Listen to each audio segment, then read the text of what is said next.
All right, everyone. I am so excited to introduce my next guest, actor, activist, humanitarian, genius. Loved her in Flamingo Road, Dallas, Falcon, Crest, Friends, Mork Mindy, Roseanne, and a million other credits. Currently heating up the airwaves with her sister, Catherine Hart, on their podcast, Two Bitches from Texas. Please welcome to the show my wife, Morgan Fairchild. Yeah, that's the ticket. Hey, how are you? Hello. Well, thank you for that genius intro. I don't get that one too often. I was doom scrolling TikTok with your name as the search. And I Really? found, yes, because I find like sometimes like these really old videos can hold. And it was you talking about how you had an IQ of 147, at least at 11. At 11, yeah. Hopefully it's higher now. Well, that's genius level right there. I mean, so Yeah, I'm not even on TikTok. I had no idea you could find me talking about that on TikTok. well, people find stuff and then put it. Yeah, you should. You with your podcast, you should definitely be on TikTok and put the reels that you put on everything else. Put them on TikTok. Yeah. Well, my sister does. She's on TikTok, so she puts them out there. I should try to get on there, moving with the times. but I've just yes. always been worried about the ownership, not wanting to give people information. So. Well, yeah, just I think for the new podcast, Two Bitches from Texas, then you could it's a good way to promote. Okay, and thanks for that plug. What a mensch, Jeff. What a mensch. So I was interviewing the cast of The Love Boat and Fred Grant. They were going out of their way to talk about how much they enjoyed interviewing you for their podcast. And I know you were just on their podcast. And Fred we had so much fun. They're so nice. Yeah. They're so awesome. And Fred Grandy, it was like to ask her about getting kidnapped, Jeff. They were so taken by that story. Yeah. We just had that one. We had a podcast with my sister and myself. We just had one where we talked about our childhood and some stories. And I think I may have talked about that one too on that. So it's been getting a lot of play on the internet. I mean, yeah. So are you asking about it or should we just skip that one? Oh, well, yeah, well, it's up to you. I mean, reliving trauma, I think I thought it was an interesting story how you made them laugh and they let you go.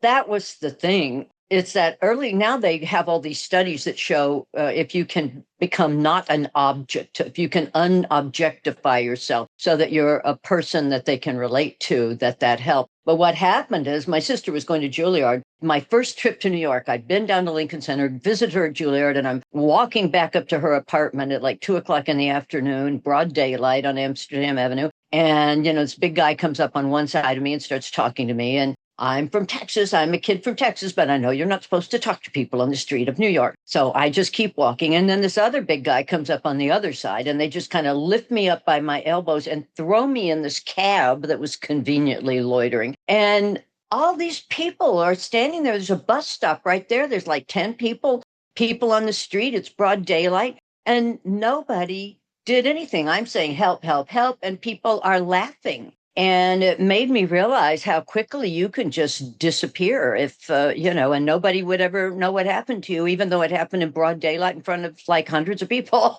on the street of New York. Anyway, so we get in the car and one was a pimp and was a pusher. And I knew that because they immediately told me all the horrible things they were going to do to my body and the drugs they were going to shoot me up with. And I was so terrified. I was 20 years old. I scared to death. And I was, underneath blonde, underneath the shyness, underneath everything, there is this backbone of steel frontier Texas woman, so I was just damned if I was going to let them see how scared I was. And so every time they would tell me something horrible they were going to do, I'd make some wisecrack. And, we just kept going back and forth like improvisational theater works, and they would tell me something horrible and I would just, and finally, one of them, miracle of miracles, looked at the other one and said, she's funny. Let's let her go. They got out of the cab, gave the guy some money and said, take her wherever she wants to go. And I went home to my sister's apartment and went in and wouldn't come out for 3 days. My first experience in New York. They kidnapped you in just a cab that was being driven by not one of them? I don't know if he was one of them. This was like 1970. And it was, that was back in the era when the cabbies all had plexiglass, like this thick. And And, I don't know that they were in cahoots. I don't know, but that was, it was a little scary. It sounds mortifying. Like, what was the first thing? Did you call the police? Did they ever find these people? We're never going to find those people. I know. I just asked. I didn't call the police. They were never going to find them. Even in 1970, I didn't think I could call the police. So I don't know. I don't know what you do when you're done being kidnapped. I just I guess be happy. Go into your sister's apartment and hide for 3 days. And then work up to nerve to venture out into broad daylight again, knowing that broad daylight and hundreds of people on the street are not going to protect you at all. Oh, man, that is... Thank God. Then I fell in love with Bruce Lee and entered the Dragon and Bruce Lee movies and spent 4.5 years taking Kung Fu in Chinatown in New York. I know one night, one of the guys, I was on the subway. This is when there really were Bowery bums. So, I'm down there by Canal and Bowery. And, you get up the subway and some guy grabs me by the back of the neck. And so by that time I went, boom, and then kicked him in the groin. And turned out it was one of my fellow students just trying to scare me. He said, "You hurt me." I said, "You deserved it." So. Oh, my brother is a Texan. I lived in Texas for 2 years. My dad was, we lived in San Antonio, Texas. He was stationed in the Air Force. Is he still there now? No, but we were there for 2 years. They tell me I ate rattlesnake. I don't know. I was like 2. So I was like, but my brother was born there. So I've never eaten rattlesnake. So. My dad was the kind of guy who would have tried that. So at least once. I've heard you tell the story how your mom got you in the drama class because you were so shy. And that was when you tell the story about not being able to speak in front of, like, that's how I was. I was mortified, petrified to like get in front of something. And then one day something snapped. I've done stand-up comedy for like 20 years. And so that kind of resonated with me. I was just like, I understood that. I think fear. A lot of performers are very shy. And somehow that act of performing covers a lot of insecurities. But I think a lot of performers are very shy. I mean, I hear that from a lot of actors. And I think maybe a lot of stand-up comics are in their own way too. It's a way of trying to reach people behind a persona and protecting yourself at the same time. Yeah, we were right. Because once like that mental block was gone, it's like when you're up there and you're talking and you're doing that thing. Like if I step off stage, like I don't even have much of a memory of it. Like you become something else, like while you're up there, that allows you to do all these things. And it's like, I don't know, it's surreal. Anyway, I remember like feeling when you were talking about how you couldn't even speak. So that's one way when I couldn't make the oral book report. That's one way my mother got me through it. Now, 3 days I stood up in front of the class and nothing would come out. And my mother got me through it by saying, focus on one person and just talk to that person. Because everybody else, are you scared of that person? No. Are you scared of that person? No. You're scared. Individually, you're not scared. So focus on one person and just talk to them like you're having a conversation. As you get older and you get into theater, then you're talking to all these people like you're having a conversation. But that was one thing that kind of stood me in good stead, going through it all. Yeah, that's great advice. I had gotten similar advice. A comedian was watching me. He's like, "You're looking over the crowd. You got to pick someone and look them right in the eye, and then the rest of the audience can feel that you're connecting with them through that person." It helps. It just creates that thing where you're not just performing. It's like you are, like you said. You have to connect. Any kind of public speaker, even if you're just speaking to, the boardroom, any public speaker, you have to connect with your audience. Your mom puts you in drama class. Your sister goes to Juilliard, which eventually leads to you being kidnapped. And then you modeled first and then kind of made your way into acting? No. I started in the theater when I was 10, which we were just talking about, which is that I couldn't make an oral book report because I was a smart kid. I was always in advanced placement.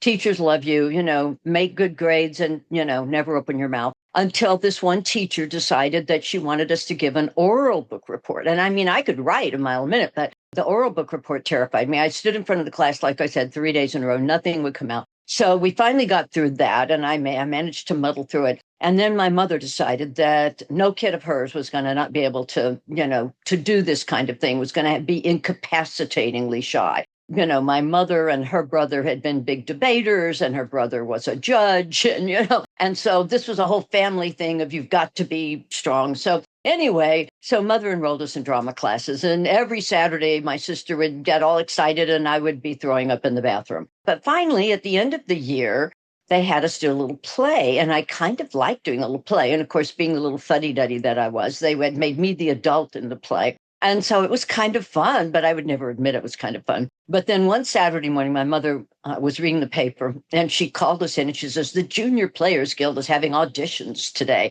and we should go. And the Junior Players Guild was this really wonderful children's theater group in Dallas. I'm not sure if it's still there, but it was for decades. And wonderful productions, had a great auditorium, really well funded in a good part of town.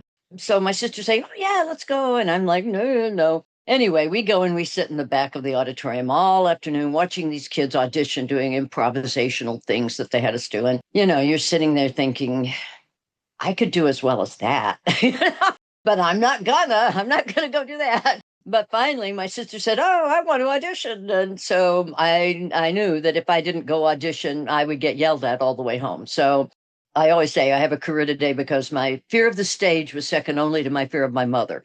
That's the difference that an adult can make in a kid's life. If I had auditioned and not gotten it, I don't know if I would have ever had the nerve to go back. But that lovely man gave my sister and me both little parts. It validated the whole thing. And then we started going to other auditions. And so I started working when I was 10. Catherine was 9, 8 in theater, worked our way up in theater. And then being in Dallas, I was doing modeling too, doing a lot of commercials, any runaway productions, a lot of movies would shoot down there because it was a right to work state and commercials would come in from Chicago and New York and shoot there. So I was doing a lot of on camera and also modeling. I was in an Neiman Marcus catalog. I did a lot of, I'm too short to be a real model, but I would do hair and makeup modeling and hand and foot modeling and petite lines and stuff like that. I was doing all that kind of thing, but I didn't start as a model. That was kind of supplemental income.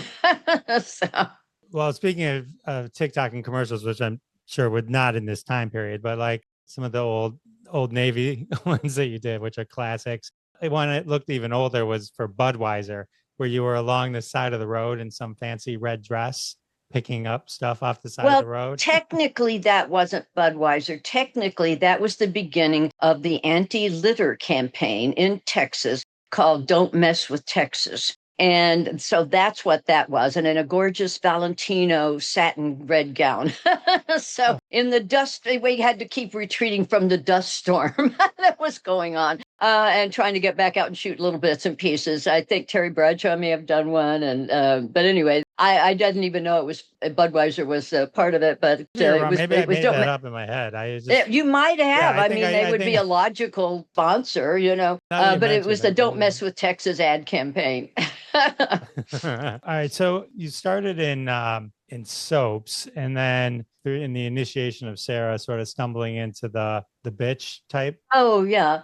I had done Search for Tomorrow for a while. And while I was living in New York, I was doing a ton of commercials and Kojak and, things that were shooting in New York. And then I moved out here and had to get started. And when you move out, you start all over again. They don't care about any resume, all the years in theater, all the theater. They don't care. I'd been here about 3 months and I had my first TV movie audition. So I was very excited. And it was kind of a ripoff of the movie Carrie, which had come out the year before, with the telekinesis and all of that. And so Kay Lenz was the queen of TV movies, and she was the Carrie character. Chuck Fries was the producer, and there were 2 other women's parts that were good. And one was the sister of Carrie. I can't think of what the real name was in the movie right now. But anyway, the sister who was torn between her love of her sister and wanting to be in this hot sorority. And then there was the evil sorority queen. And so Chuck had me read for the evil sorority queen. And he said, you got it. Back then they could do that, before it was all the corporate entities that have to approve everything. And so I said, no, I'd really like to read for the sister because actor. I think she has more gray areas and she's torn and,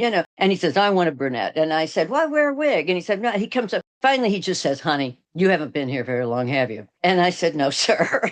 And he said, let me explain something to you. I can find a good ingenue anywhere, but a good bitch is hard to find. And if the bad guy doesn't work, the whole movie doesn't work. Think about Shane without Jack Palance. Think of all the movies where the bad guy is pivotal. Think of 10 Commandments without Yul Brynner. It's like, and so, so then I'm thinking, well, I'll do this. It's a little horror movie. Nobody will notice it. And I'll have a TV movie credit. Well, it was the #1 TV movie of the year. and started me on my road to bitchdom of being sort of stereotyped as playing bitches. But I kind of realized that you have to have a certain amount of gravitas to play the bad guy and make it work. And especially to be a tiny little blonde, you have to be able to scare people. Sometimes just with your voice.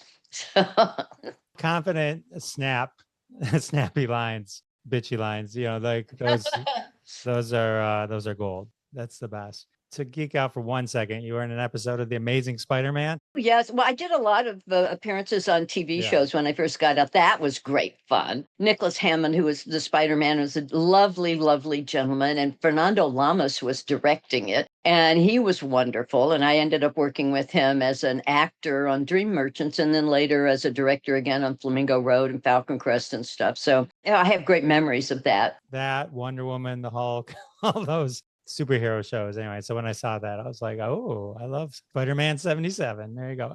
I love the Gary Marshall universe. You were Fonzie's girlfriend.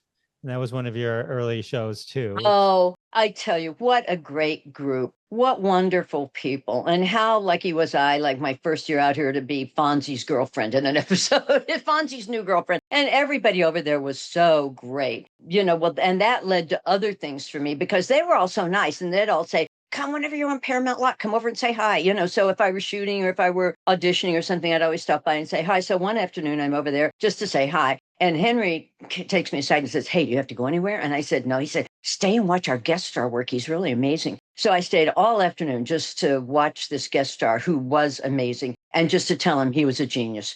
Cut to 6-7 months later, I get a call from William Morris and, it's like, well, we got good news and bad news. What's the good news? Oh, you got the TV movie you wanted. Great, great. What's the bad news? Well, Gary Marshall has this new show and it's all a big secret and it's all under wraps and he wants you to do it, but he doesn't want to give you a contract and he only wants to pay you top of show and you're making so much more money than that now. And we just think we should turn it down. And so I said, well, what's the name of it? And he said, Mork and Mindy. And I said, that's Robin Williams' show. And he says, who's Robin Williams? Because there was a day. Who's Robin Williams? I said, Robin Williams is a genius. Don't tell Gary I'd work for free to work with Robin Williams. I saw him on Happy Days. So sure enough, so I ended up doing that. And that's how I ended up, getting the Happy Days job and taking it instead of taking the agent's recommendation to turn it down. I love that. So you were, when you say you saw Robin Williams, you were there for the first episode, like the very first time? He did a guest episode on Happy Days. And that's the rehearsal that I stayed and watched. Then Gary loved him and gave him his own show, but they were trying to keep it all a big secret. So nobody in town knew anything about it. But I had heard that was Robin's show. And I was really excited to get to work with Robin. That was the greatest episode. I remember seeing that, when Robin Williams says Mork. And it's funny because when I talked to Anson Williams, like that episode was a disaster. Like everyone thought this was going to be the worst episode in the history. And Robin Williams wasn't the first person that they brought in to be Mork from Ork. And then I didn't even know that. And like somebody else was just couldn't do it. And then someone's like, oh, I know this guy. Who's crazy. Yeah.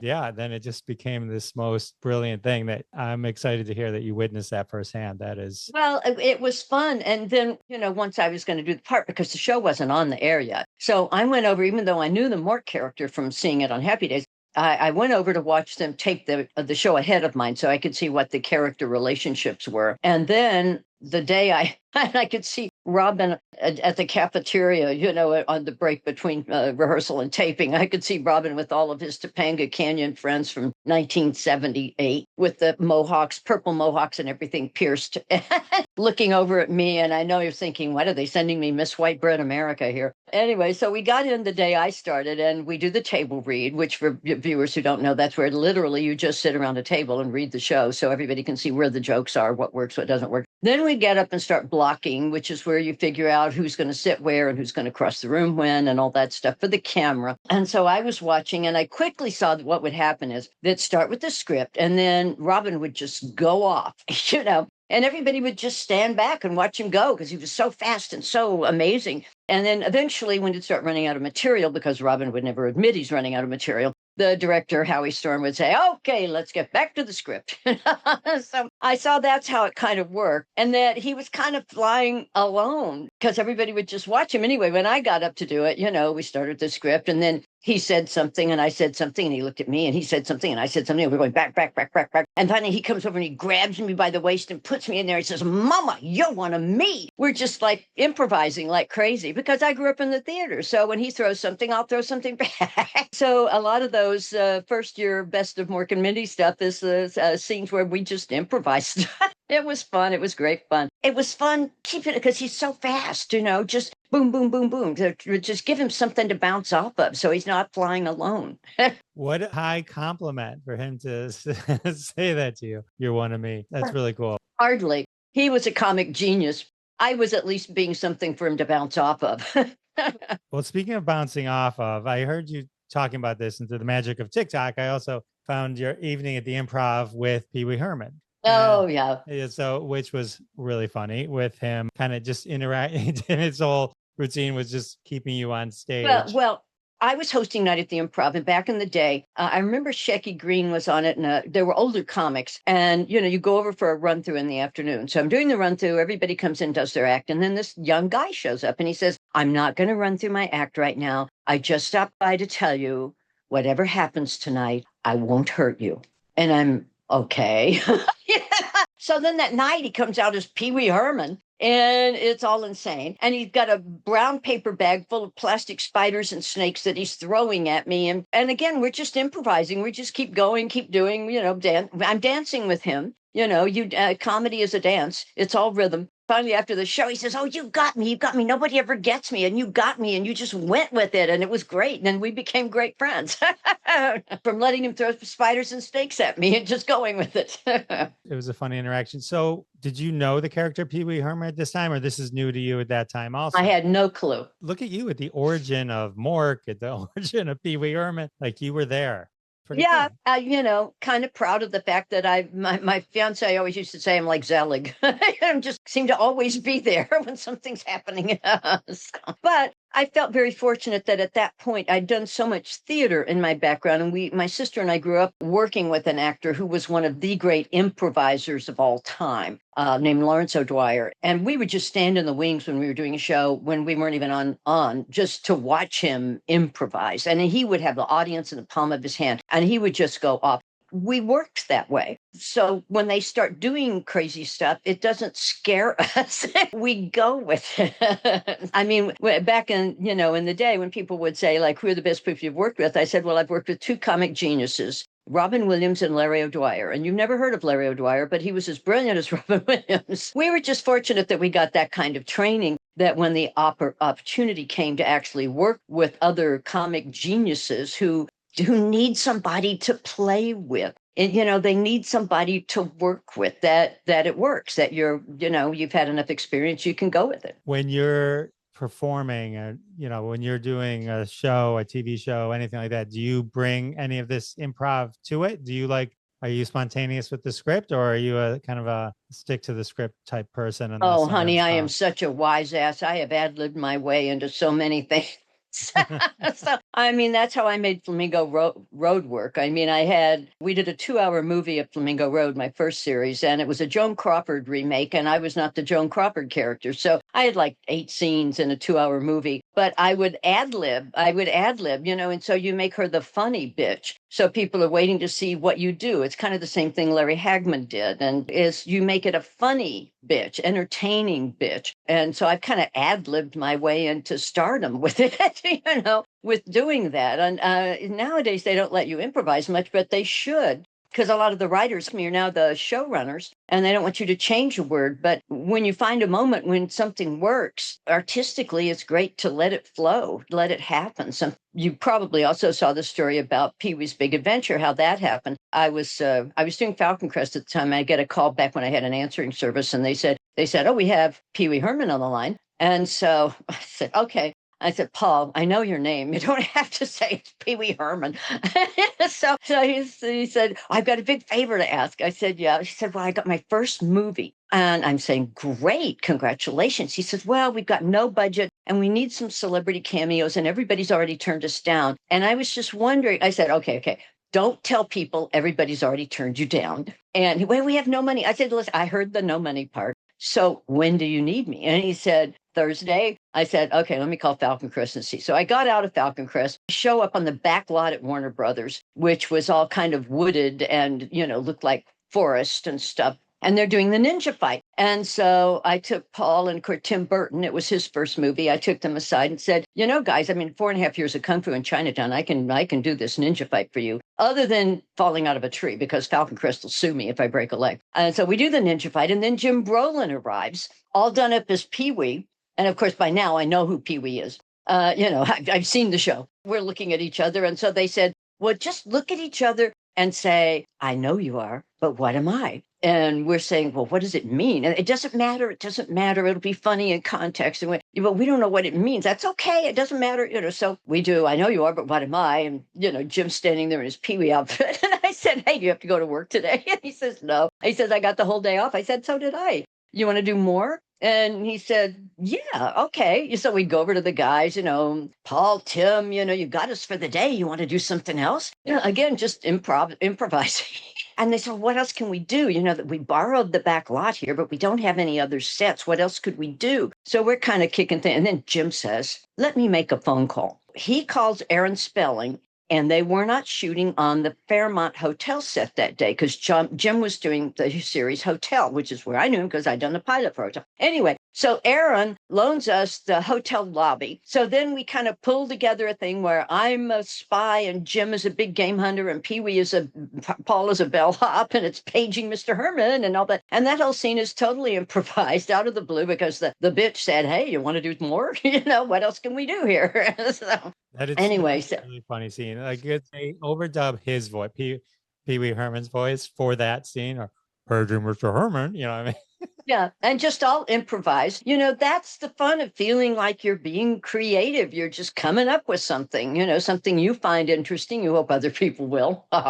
Yeah, that is so great. All right, so you got to be movie in the movie Dottie. So Flamingo Road, your ad-libs got you nominated for a Golden Globe for Best Actress.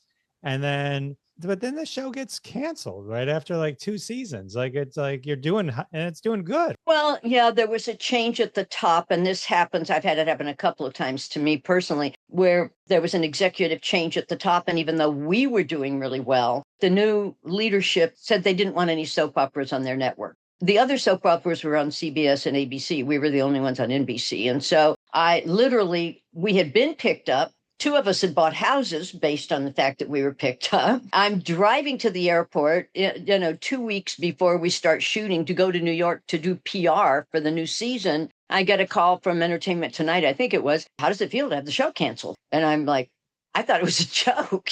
We were picked up. I bought a house, we're shooting in 2 weeks. So it was not a joke. And we were canceled to everybody's surprise. Yeah, that's showbiz.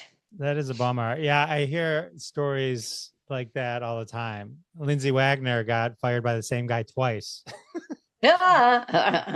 Fired, they moved to a different network, and that guy got hired by that network. So it's like, oh no, I did not know that. It's very unfortunate. I found a tidbit. Rita Lakin, she was the showrunner, said it was canceled to make room for a show written by the son of a network executive. Well, true. Well, okay, so it's Robin Williams, and then you did a ton of stuff with Bob Hope as well. Oh, yeah. Bob was so great to work with. He was just a legend. To have grown up in the time I did, Bob was just a legend. To get to do Bob Hope specials was so fabulous. And you always had other wonderful actors on there. And I got to be friends with Lonnie Anderson and Donna Mills and, Lyra, all the different people, Cassandra Peterson, just doing Bob Hope things, and with Tony Randall and George Burns, and just to get to work with all the legends in our business. And I remember one Bob Hope special we were shooting in Austin, and Bob had gotten Jack Lemmon to finally agree to do a Bob Hope special. So Bob was ecstatic. He told me he was so excited Jack was going to do this. And Jack was going to play the piano. Anyway, we're shooting at this auditorium over on the campus at University of Texas, I guess. We've had a rehearsal.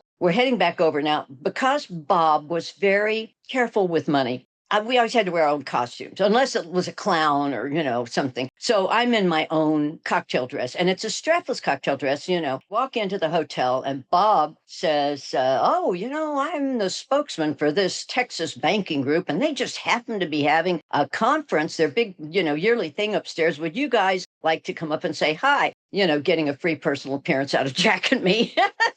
So Jack and I say, sure. So we go upstairs. Well, by this time, this evening, this gala has been going on for a while, and I get grabbed by some drunk guy who drags me out on the dance floor, says, I'm going to dance with you, little lady, and starts trying to dance with me and starts trying to put his hand down my dress. At which point, Jack Lemmon sweeps in like Zorro, grabs my other arm and sweeps me away and says, unhand that woman, sir. I got rescued by Jack Lemmon. And then my mother, because it was in Texas, she had come down to visit. And so she and Farrah Fawcett's mother had been on Good Morning America or something like a few weeks before, talking about their Texas blonde daughters. Anyway, we're sitting in the bar, and we've got my mother and Jack and Bob Hope and me, who's on the cover of everything at that time, and somebody else. Anyway, and this woman across the bar screams out, I know you. The guys all brace, and she comes over, goes straight to my mother and says, I saw you on Good Morning America. And Jack says, what am I, chopped liver? But it's just all the crazy things that would happen with Bob. It's one day we were rehearsing, and it was one of the shows where we had George Burns, Tony Randall, Danny Thomas, and Jack. And we're in the NBC and the Tonight Show, area, rehearsing in the back room. Milton Berle stops by. Well, immediately all the old guys go into, remember when I killed them with this one at the Palladium? And they go into all their own vaudeville stuff. And, George Burns is saying, K is funny, duck is funny, chicken is not funny. It's all the old vaudeville, how do you get the laugh kind of thing, and which were all true, because they all did it for years. But just to be around all these old guys just showing up all their old stuff, it was always great fun, always fun. Oh, that's amazing. And it's true. K words are funny, the funniest words. Yeah. See? That is true. Straight from a comedian's mouth. All right. So, Haunting of Morgan Fairchild. Talk to me about ghosts. Ghost. Oh, okay. I thought you were going to talk about The Haunting of Sarah Hardy.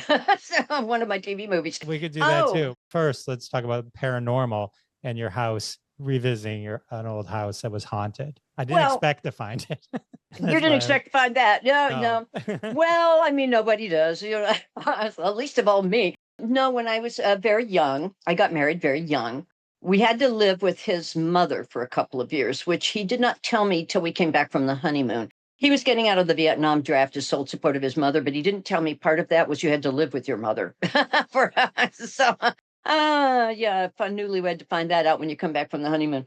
So it was her house. It was the house he grew up in, because she had friends. She was frequently out of town visiting in Santa Fe and stuff like that. And he was in rock and roll. And so he was gone a lot at night. I'm a kid. I got married at 17. I'm a kid there by myself at night. Anyway, so one night I'm up in the bedroom and I'm kind of hearing, sounds like somebody trying to get in the front door. And so I thought, oh, Jack's having trouble with his key. I'll go down and let him. So I go down. There's nobody there. So I'm thinking, well, that's weird. Maybe it was just the wind, Anyway, I go back upstairs and then I'm hearing it again. And I go down and look out the people and there's nobody there. So now I'm getting a little nervous because I think somebody's trying to get in and then running away. Anyway, I go back upstairs. I hear it again. And then I hear footsteps coming up the stairs. And this is an old house with wooden stairs. So you could hear it was a man's weighted footsteps coming up the stairs. And the way it worked is, you came up the stairs and then there was a landing. So you came around this landing and then into this bedroom, which had a little bit of a vestibule there that you kind of came into.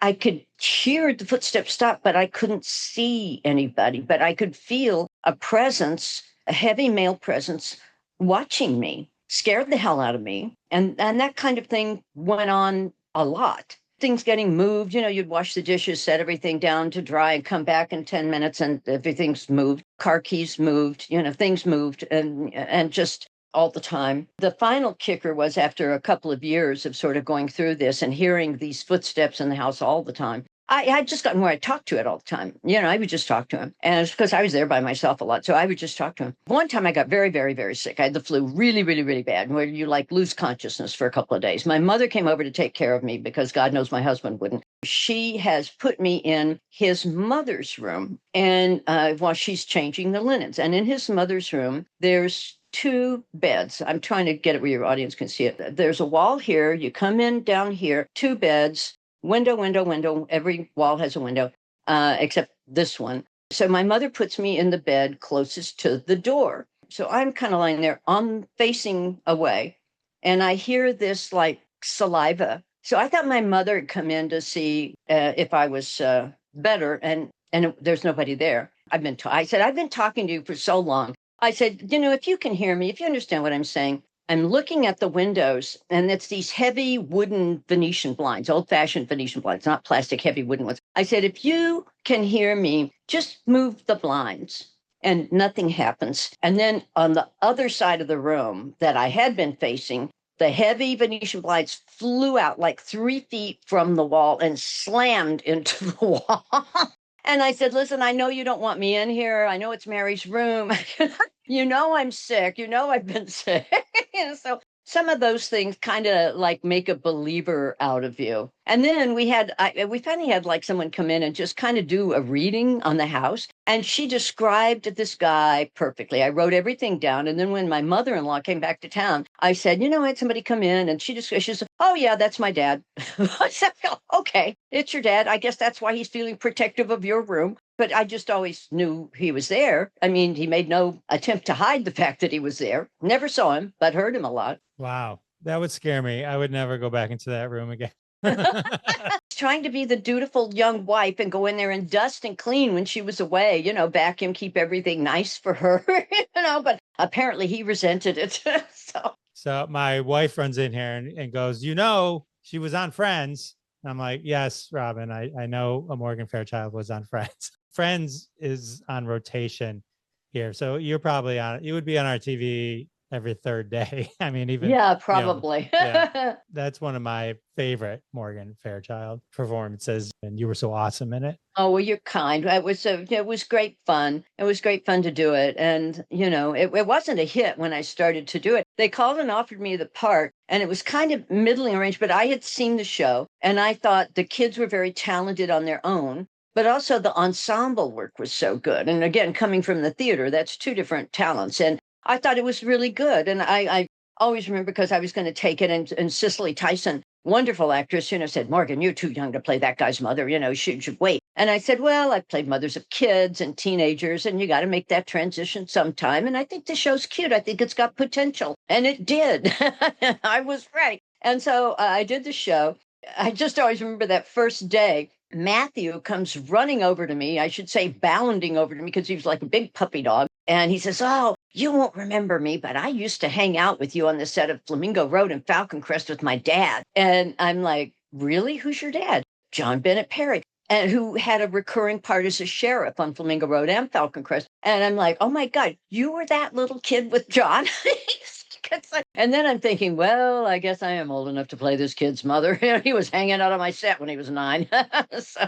Did you bond well with Matthew and the cast, the whole cast? Well, you do. Yes. I mean, I felt that I did, especially early on. But, when you're in and out all the time, as the show became a bigger and bigger hit, they spend less time talking to you and more time going to the dressing rooms and doing business deals and stuff between shots and stuff. So you see a little less of them and everything. But just what a wonderful group, wonderful young people who are now not quite so young, but, I really admired the way they stuck together and negotiated and stayed by each other. They were always very professional, even though sometimes they were having to fly in they were shooting something else, some movie or miniseries, where they'd come in and do the show and go back out. And so everybody was always very professional, very nice, very down to earth, no tantrums, no anything. I mean, like you do see sometimes, unfortunately, and just lovely. Just lovely. And Matthew was always lovely. And, it's such a loss. I was just so upset when that happened. I think everybody thought he was doing well. He seemed like he'd really sort of beaten everything, and he was doing really well. So I just remember I was doing a play It was a Saturday night just before I had to go upstairs to go on stage. My phone, it flashed about him passing away. Now I have to go do a comedy. And I always take my camera because I take a lot of videos and stuff to put on social media and stuff, and of all of us dancing backstage and doing silly stuff. And so I took my camera because I didn't want people to say, hey, where's the camera? Why aren't we doing any videos? So I took the camera, did videos. I set it on my little dressing table, and then I put tissue paper over it, Kleenex over it, so that they wouldn't see it. And then at intermission, the stage manager came to me with my cast and to tell me, because they had all been putting tissue paper on it so I wouldn't see it, trying to protect me. I was trying to protect them, and they're trying to protect me. And we all kind of had a good cry, because even though they didn't know Matthew, I mean, everybody loved Matthew and Chandler. And, I'm getting condolences from all over the world, because to people all over the world, I was his mom, and I was his mom. And it's, you felt really an obligation to get out there and talk about him, remind people what a wonderful performer, what a nice young man, what a kind person, what a tragedy. So tragic. His death was one of those where it's like it sits with you for such a long time, like where you're upset for such a long time. Robin Williams was another one like that. It was like when you find that out, it's like it doesn't leave you right away. I had not known Robin was sick. I had not known Paul Rubens was sick. They hide it from you. I mean, I was doing a play. I was in rehearsal. CNN calls. I have to go over to CNN and talk about Robin. 2 weeks later, I have to go. CNN calls. I have to go over and talk about Joan Rivers, who was an old friend. I mean, just so many people passing away and needlessly. Yes, such a. So, all right, well, let's talk about something happy for a second. Let's talk about the food fight you had on Cybill. Well, we were doing, I think Cybill always liked me because I was always game for anything, and I was like, so so I come in, I had flown him from New York, I think, to do that. So I arrived, and, we do a day or so of rehearsal, and then Cybill takes me aside. Morgan, 2 words, food fight. Are you in? I said, I'm in. It's all very carefully choreographed, because once you trash the wedding dress and once you trash everything, it's hours trying to get it back together. Or how many dresses do you have that you can go through? And so it's like, when do we throw the chocolate mousse? When do we throw the guacamole? Does it go on your head? Is the spaghetti go on your head? Or, what goes on the dress? Like it's all choreographed. And so who does what when? And we had great fun. And then one of my other fun things with Cybill, one of the earlier ones I did, even before that one, she and I are supposed to be having a fight. There's a scene going on in the front. And then in the background, off in the patio behind their living room, she and I have a fight, and she throws me over this wall, like over a cliff. And so the whole week we're rehearsing, I said, guys, I can do this fall for you, Kung Fu, I can do this fall for you. And they kept saying, oh, no, we're bringing a stunt woman. So finally, then they said, oh, the audience, I said, no, but the audience in the studio will know it's me, and they will get a big kick out of seeing me go over the wall. It's better than having a stunt woman go over the wall and get a big laugh. So finally, they build this little low wall. We're standing there talking about it, and I just threw myself over the wall and said, like this, and, went over the wall. Because I had a way I wanted to go over the wall where you see 2 legs go up and then down. So they said, well, yeah. I said, okay, I can do that. I just showed you I can do that. So then they let me do it. But again, it's, the audience at home might not know watching it on TV, but the audience in the studio will know it's you. So I just always love doing crazy stuff people don't expect me to do. Oh, that is so funny. John Lovitz, when he did the pathological liar saying you were his wife, it's like, I mean, that was my prime time Saturday Night Live. Like, those are my prime Saturday Night Live years. That sticks out. I mean, like, is like one of the bigger catchphrases from that show. As Morgan Fairchild, how did you feel about it? Well, first of all, Al Franken is apparently, John had come up with the bit, and then Al Franken was the one who suggested it be me, because he was a fan. So he told me that. So anyway, I was doing Falcon, Crest at the time, and I didn't see it. I came into work one Monday, and everybody said, oh, this great guy did a joke about you on Saturday Night Live, and it was so funny. And I said, oh, what was the joke? I don't remember, but it was really funny, Okay, so you think it's a one-off. And then a few weeks later, they come back and they say, oh, the guy did a great joke. What was the joke? I don't remember. It was like, anyway, so this goes on. Finally, we all go on hiatus for the summer, and I've still never seen the show. Then in the fall, we come back, and people are still saying, oh, he's doing this joke. So I finally saw the joke. And so then I thought, okay, I got to get this guy. So I called up his agent, and I got his home phone number. So I called John, and I said, hi, John, it's Morgan Fairchild. And he says, no, who is this really? And I said, no, it's really Morgan Fairchild. No, no, no. Did Sam put you up to this? I said, no, no, it's really Morgan Fairchild. And he says, God, it sounds like Morgan Fairchild. I said, yes, it is, honey. So he said, are you mad? Are you mad? I said, no. So we just talked and we kind of became buddies. Like because he was just getting hit with the whole fame thing, which is like a steamroller when it first hits you. And I'd already gone through the mill on it. So he would call and ask advice. He was very sweet. And, hey, this guy wants to interview me. Well, you'd interviewed with him. Is he somebody I should talk to? Yes. I'm feeling like a big sister. So finally, he's coming up for the Emmys. So I said, well, John, we've never actually met. You're going to be in LA. Let me take you to dinner. So I take him to dinner and we're out there. And the next night at the Emmys, he's walking the red carpet and the people saying, so John, what are you doing while you're in LA? Morgan Fairchild took me to dinner. Of course, nobody believed it.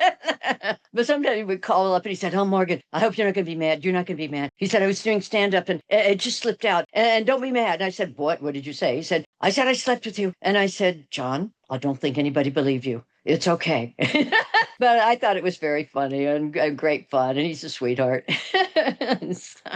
Amazing. Morgan, I've so enjoyed chatting with you. Why don't you plug your podcast, Two Bitches from Texas? Tell everyone about it. Then they'll tune in and boom. Well, if you want to hear more silly stories like this, we have a podcast. My sister, the Juilliard graduate, Catherine Hart, and I have a podcast called Two Bitches from Texas. And we have all kinds of people on that we interview. Sometimes we just talk amongst ourselves and tell silly stories. It's getting a great response. People seem to like the stories, like the interviews. We try really hard to bring out a side of people that we interview that the public may not know. Our first interview, we talked to Donna Mills, and I've known Donna for 45 years. I wanted a little bit about Knots Landing, and then I want to know, like, how did you decide to adopt at 54? And, how did you decide to move to New York, to LA? And, what are the businesses? And tell me about your vineyard and your award-winning wine. You want to bring out the other sides of people that people may not see before. And then we had John Edward on and talking about his childhood and a lot of things that I think a very personal side. We have a lot of different people on. Tom Nichols from The Atlantic.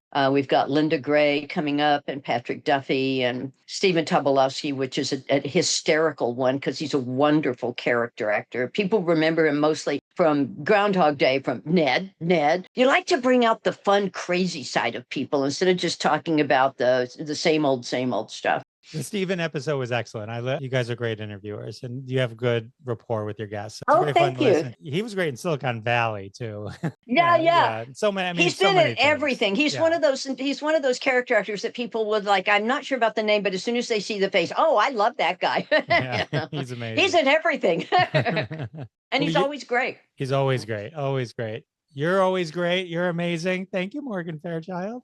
Well, thank you. Thanks, honey, for having me. Well, and say hi to your wife, too. Thank you. Bye.